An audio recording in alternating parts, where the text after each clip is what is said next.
आज के मुख्य समाचार। अवैध मस्जिद तोड़ी गई, आम जनता ने फैसले को बताया उचित।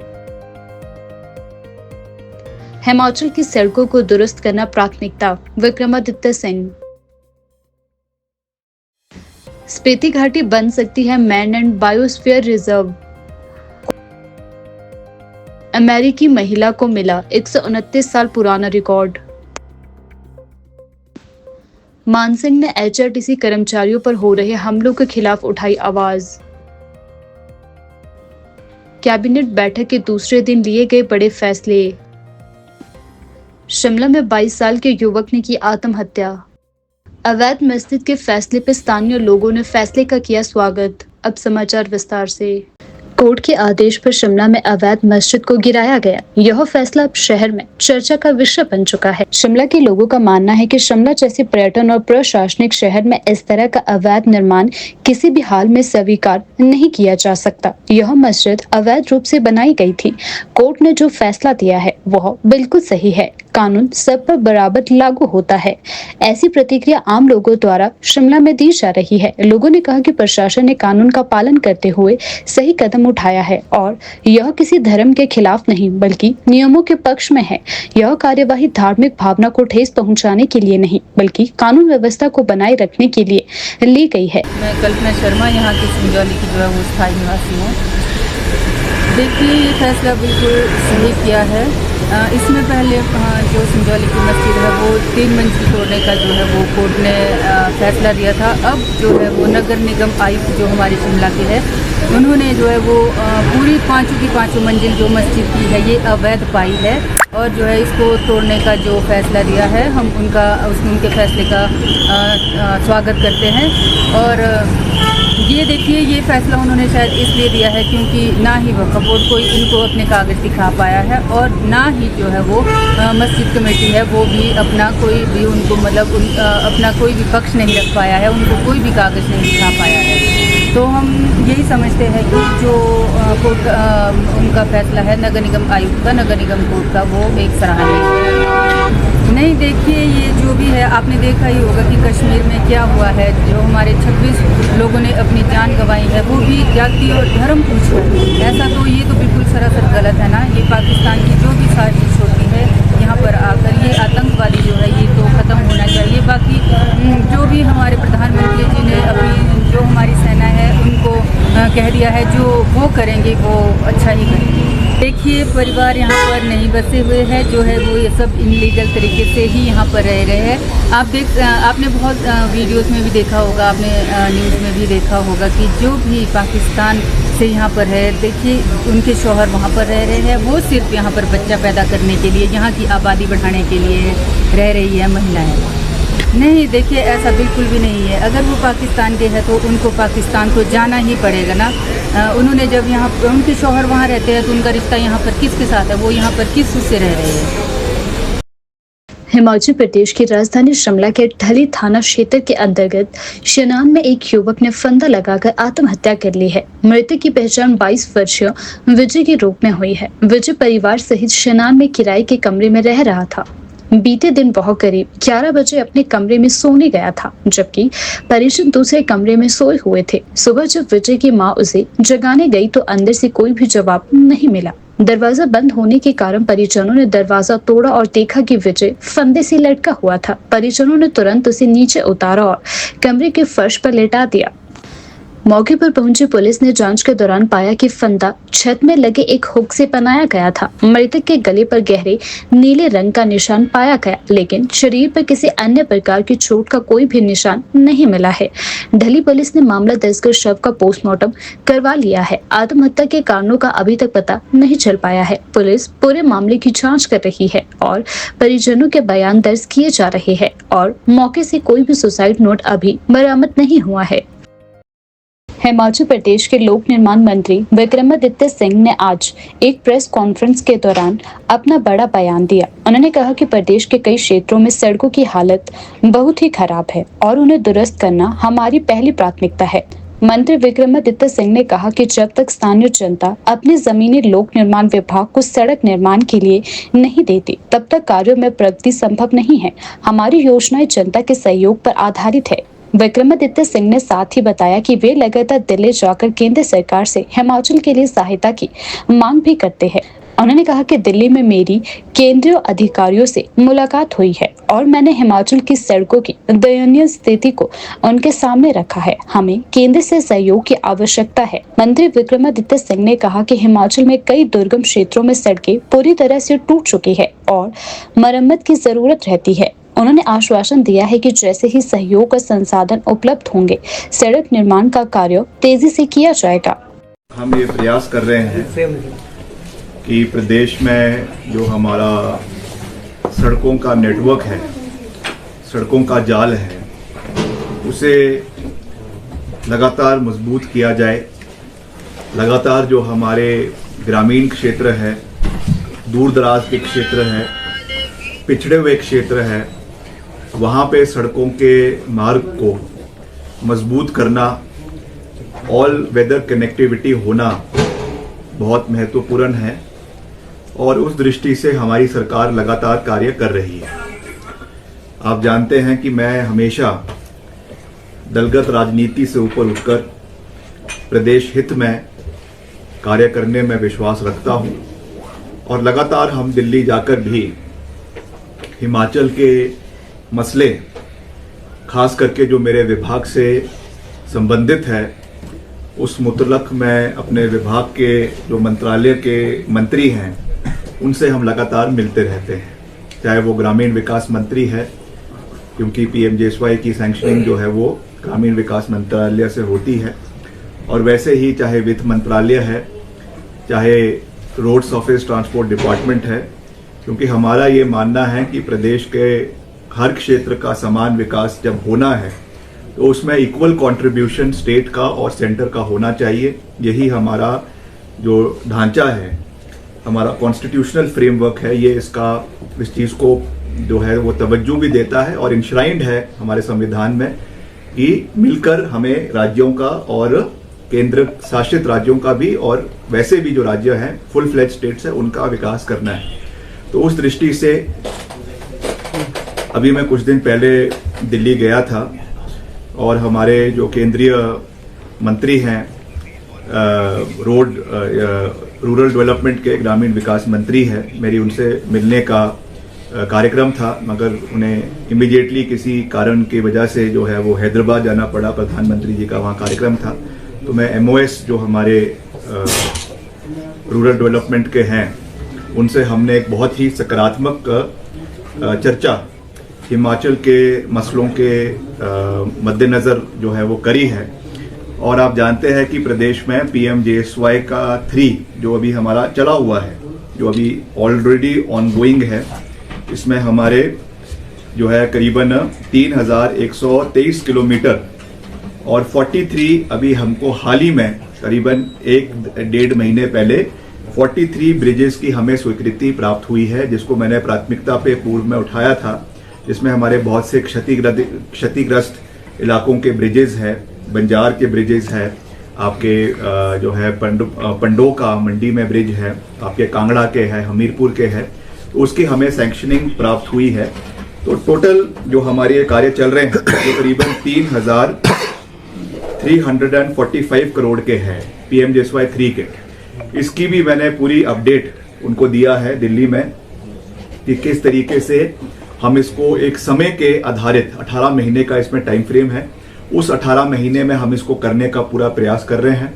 लगातार मैं अपने अधिकारियों के साथ भी इसमें बैठक कर रहा हूं और हमने एक अलग से जो हमारा PMJSY का सेल है लोक निर्माण विभाग में, उनके साथ भी मैं लगातार इसमें बैठक करता रहता हूं। हमारे सेक्रेटरी है वो भी इसमें इसकी पूरी मॉनिटरिंग कर रहे हैं ताकि समय के ऊपर ये कार्य पूरे हो। और अभी हमारा जो विंडो है अभी हमको बीच में मिली है, क्योंकि अभी सर्दियां खत्म हुई है, आगे मॉनसून शुरू हो जाएगी, तो this is the right time कि हर इलाके में हमारा जो टारिंग का कार्य है, क्योंकि इसमें कटिंग अधिकतर जगहों में हो गई है, अब टारिंग का कार्य पूरे प्रदेश के अंदर चला हुआ है और हमारा अनुमानित है कि इस वर्ष के अंत तक, इस वर्ष के सितंबर या अक्टूबर तक हम PMJSY 3 की जो हमारा कार्य है उनको हम प्रदेश के अंदर कंप्लीट कर देंगे। ये हमारे लिए बहुत बड़ी उपलब्धि होगी, जिसमें हमारा अभी तक 802 करोड़ का खर्चा हमारा पूरा हो चुका है 802 करोड़ का।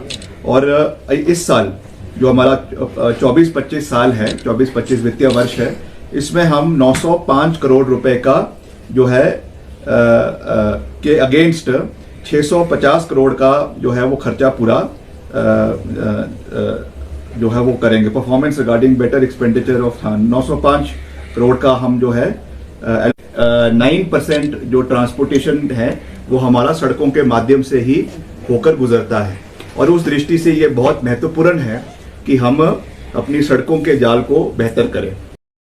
शिमला के संजौली इलाके में स्थित एक अवैध मस्जिद को प्रशासन द्वारा कानूनी प्रक्रिया के तहत गिराने के आदेश दिए गए। इस निर्णय पर शहर के आम नागरिकों ने संतोष और समर्थन जताया है। आज शिमला में सीनियर सिटीजन द्वारा मीडिया से बातचीत करते हुए इस पर अपनी प्रतिक्रिया भी दी गई है। उन्होंने कहा कि प्रशासनिक अधिकारियों के अनुसार यह ढांचा बिना किसी कानूनी अनुमति के सरकारी जमीन पर बनाया गया था, जिसे अदालत के निर्देश पर हटाया गया। स्थानीय लोगों का कहना है कि सरकार का यह फैसला बिल्कुल सही है। वहीं दूसरी ओर कश्मीर के पहलगाम में हुए आतंकी हमले ने पूरे देश को झकझोर दिया है। हमले में कई निर्दोष लोगों की जान गई, जिस पर शिमला समेत पूरे देश में शोक और रोष का माहौल है। लोगों ने इस हमले की कड़ी निंदा करते हुए आतंकवाद के खिलाफ सख्त कार्यवाही की मांग भी की है।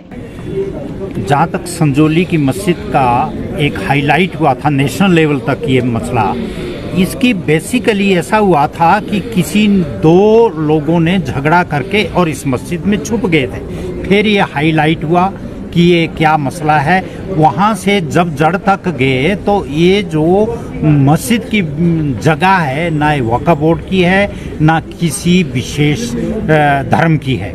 तो ये मसला आयुक्त कोर्ट में गया और आयुक्त से अभी 2-3 दिन पहले फैसला आया, इसमें अंतिम फैसला आया। इसे पूरी 4 मंजिल को गिराने का फैसला आया, जबकि वो 2 मंजिलें तो अपनी इच्छा से पहले तोड़ चुके थे और अगली भी ये तोड़ने के लिए इन्हें फैसला आया। ये क्योंकि वहाँ पर आयुक्त कोर्ट में इसके पेपर्स भी सबमिट नहीं कर पाए, ना मैप के ना ज़मीन के।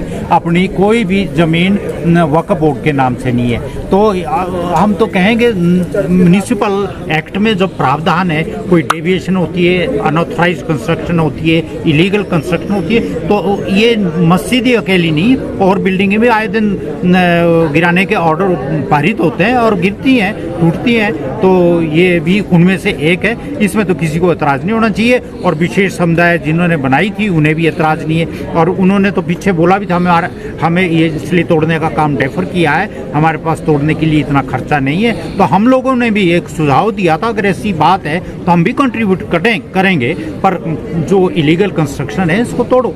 से अंदरूनी है। अगर बाहर जंग की बात की जाए, हमारे एडजॉइनिंग कंट्रीज से जो भी इस वक्त मनमुटाव चला है, तो उसके लिए हमारी चाहे राजनीतिक पार्टियां हो, चाहे किसी विशेष धर्म के लोग हो, सब एक मत है, सब एक हिंदुस्तान को के ही पक्ष में है। तो ऐसा कोई भी हिंदुस्तानी नहीं है जो ऐसा चाहता कि हमारे देश पे प्रहार हो और हमें देश को नुकसान हो, ऐसा कोई भी नहीं है। हाँ, ये ज़रूर है कि अब बॉर्डर पे भी तनातनी बनी है और हमारे जो भी भारत सरकार के जो फैसले आ रहे हैं, एक लड़ाई ही इसका वो नहीं है। जो अभी कश्मीर में जो दुर्घटना हुई है उसके विरोध में ये ज़रूरी नहीं है कि लड़ाई हो और वहाँ भी खून खराबा हो और हिंदुस्तान में भी खून खराबा हो, तो नुकसान तो दोनों कंट्रीज़ का होगा। अगर ऐसी मीठी मार से जैसी चाल चली है भारत सरकार ने, बहुत अच्छा स्टेप है और स्टेप बाय स्टेप अपना ये करते रहेंगे। अभी भी हम देख रहे हैं इनका जो नदी का पानी है 2 जगह से वो बिल्कुल वो ड्राई दिखाते हैं आपके चैनल और इसमें न्यूज़ में हम देखते हैं, तो बिल्कुल वो सूख गई है, उसका डाइवर्शन हो गया है। और जो मेन सिंधु नदी का जिस दिन होगा तो वहाँ तो हाहाकार मचेगी। इसमें हमारी तो किसी की मौत नहीं होगी, अगर लड़ाई होगी तो दोनों तरफ से मरेंगे। देखिए, मेरी जो विचारधारा है वो क्रांतिकारी टाइप की विचारधारा है। मैं एक गाल पे थप्पड़ खा के दूसरा गाल नहीं उसको ऑफर करूँगा कि इधर भी मार। मेरा जो मत है और जो मेरा विचार है, जब तक बदमाशों के साथ महाबदमाशी से, गुंडे के साथ महागुंडे से ज़्यादा बर्ताव ना किया जाए तब तक गुंडा शांत नहीं बैठता। हिमाचल प्रदेश की अद्भुत प्राकृतिक सुंदरता और अनोखे पारिस्थितिक को विश्व स्तर पर पहचान दिलाने की दिशा में एक बड़ा कदम उठाया गया है।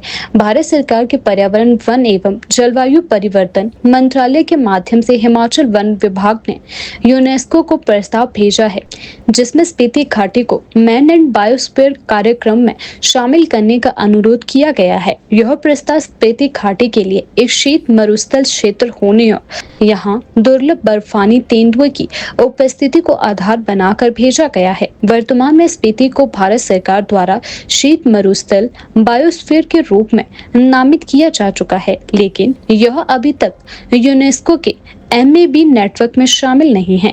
यदि यूनेस्को इस प्रस्ताव को स्वीकार कर लेता है तो हिमाचल प्रदेश को वैश्विक मंच पर एक नई पहचान मिलेगी।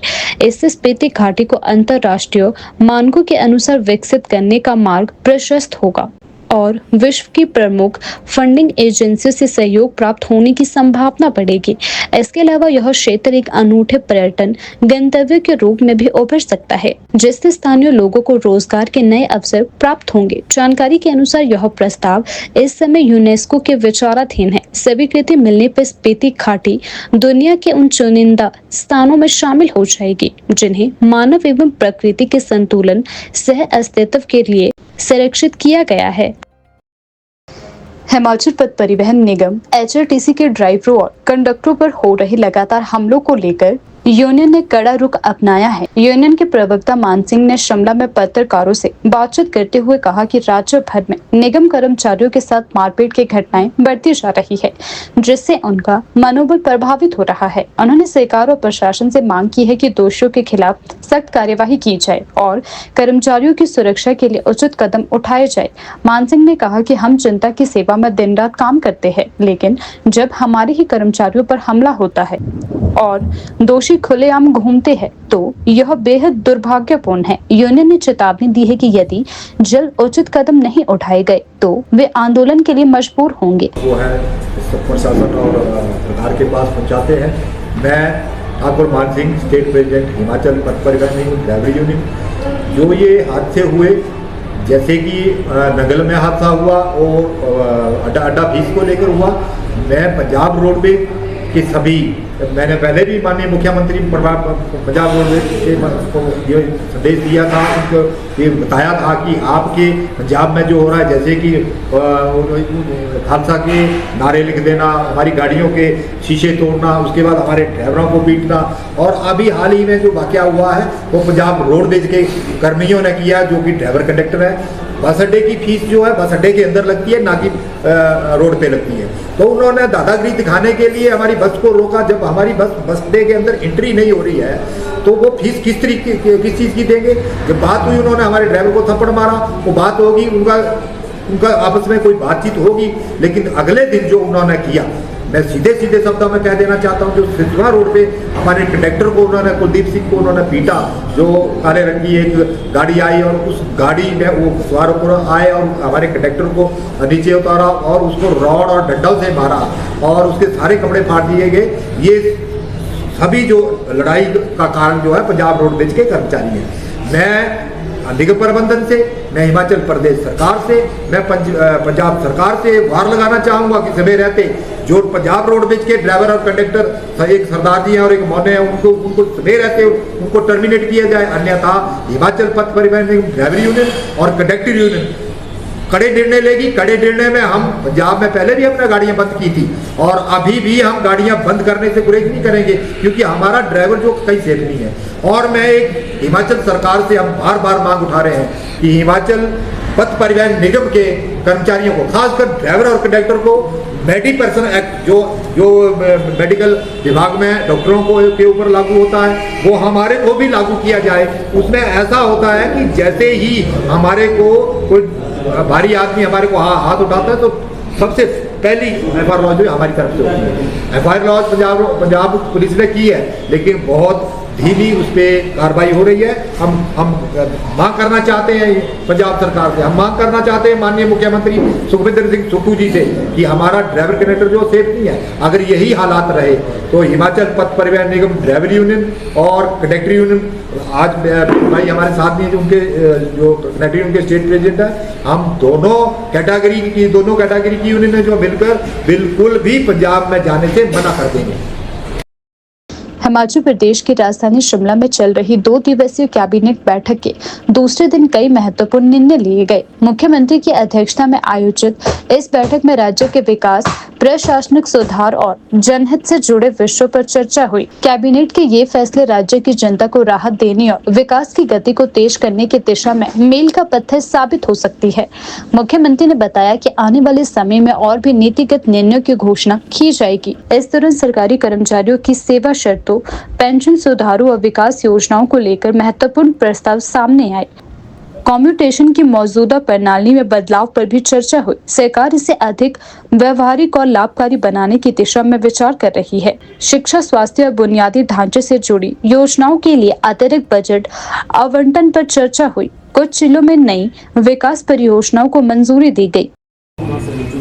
मुख्यमंत्री जी द्वारा जो है वो घोषणा की गई थी, सुल्तानपुर में जो है IPS वो रखा हुआ बोनस के नीचे दबाव आना थी, उसको आज कैबिनेट ने विधिवत रूप से जो है उनकी जो रिलीज़ है, क्योंकि कंडीशनल रिलीज थी उसको कैंसिल कर दिया जाएगा और दोबारा से उनको जो है वापस जीरो में जो है वो जाना पड़ेगा। इसके अलावा जो है कैबिनेट में जो है आज नेचुरल फार्मिंग जो हमारे मुख्यमंत्री जी का सपना है कि हिमाचल प्रदेश में ऑर्गेनिक फार्मिंग को, इसके लिए जो बेस है क्षेत्र है फार्मिंग को, उसको नेचुरल फार्मिंग सब डिवीजन जो है डिक्लेयर जो है आज कैबिनेट ने जो है किया है। इसके अलावा जो हमारी इंदिरा गांधी प्यारी बहना योजना है, उसमें हमारे जो महिलाएँ हैं लगभग कोई 80 के करीब जो है पोस्टें जो है आज कैबिनेट ने है इसमें स्वीकृति की है।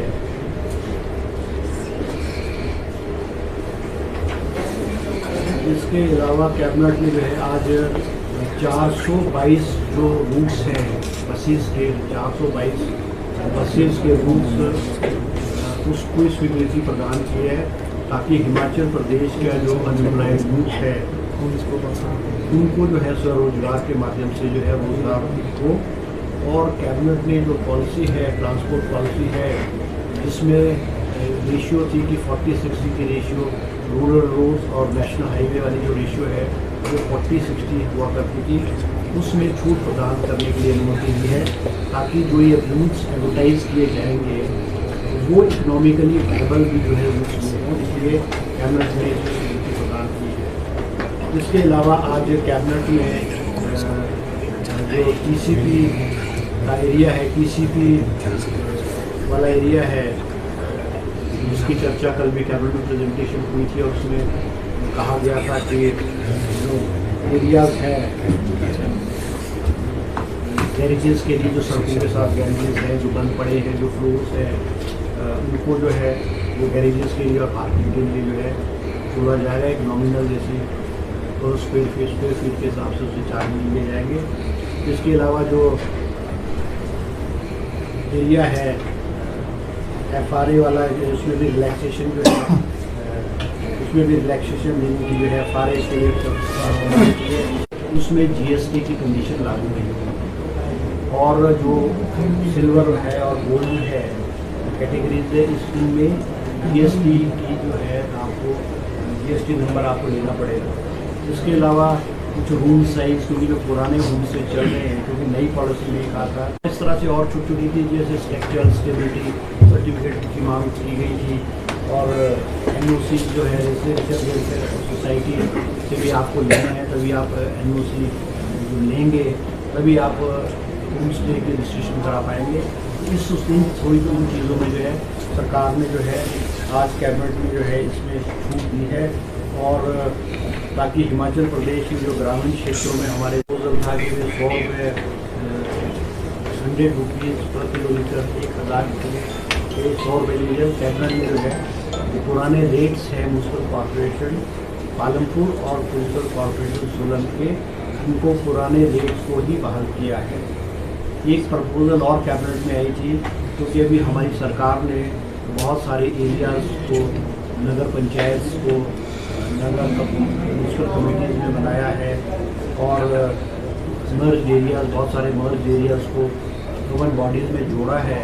तो वहाँ के लोगों की मांग थी कि हम पे टैक्स ना लगाया जाए और पानी का जो टैरिफ है, जो पुराना पानी का टैरिफ है, वही बरकरार रहे। आज कैबिनेट ने भी जो प्रपोजल यूडी डिपार्टमेंट से आया था कि नगर पंचायत या म्यूनसिपल कॉरपोरेशन म्यूनसिपल कमेटीज़ में जो नए एरिया है, उन पर सरकार द्वारा आने जो है कोई भी जो है टैक्स नहीं लगाया जाएगा। और इसके अलावा एक और प्रपोजल जो है कैबिनेट में आज स्वीकृति प्रदान की है कि बहुत सारे ITIs थे जो ITIs ओनली फॉर वुमेन्स हुआ करते थे, या ITI थे जो स्टेट ऑफ आर्ट्स IIT थे। तो इन सब को मर्ज करके जो है पेरेंट लोग ITI है उसमें मर्ज कर दिया गया है, ताकि इसमें जो क्वालिटी ऑफ एजुकेशन और जो टेक्निकल जो है चीज़ें हैं उसमें इम्प्रूवमेंट हो सके। इसके अलावा प्राथमिक स्वास्थ्य केंद्र पंजवार जिला ऊना में जो है इसको सामुदायिक स्वास्थ्य केंद्र जो है बनाने की जो है आज कैबिनेट ने जो है स्वीकृति प्रदान की है।